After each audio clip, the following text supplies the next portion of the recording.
Kung ang hanap mo nga ay masarap na merienda sa murang halaga, dito ka na pumunta sa Okidok na matatagpuan sa Barangay Muzon proper sa tawid na kalsada ng Colon sa may crossing.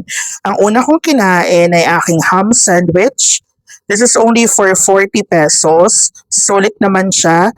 At ang aking pinupuntahan dito, itong Baked Mac Macaroni. So, if this is for 70 pesos only, super cheesy. Malambot din yung noodles, hindi nakakaumay. At ang mahalaga dito, mainit pa siya kapag sineserve.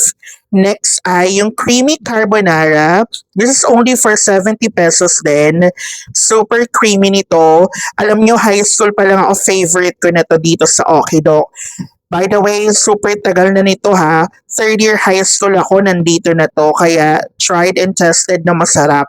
At syempre, hindi makukumpleto ang merienda kapag walang hotdog. So I ordered footlong.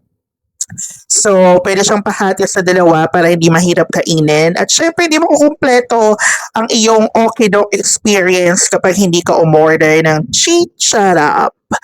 Alam nyo, ang nagpapasarap dito yung suka nila. Like, hindi ko nakakain yung ganitong klaseng suka sa iba pang mga tindahan. So, yummy. Medyo tumulo pa nga pero ayun, super sarap talaga at sulit. Kaya pumunta na kayo dito sa Okidok.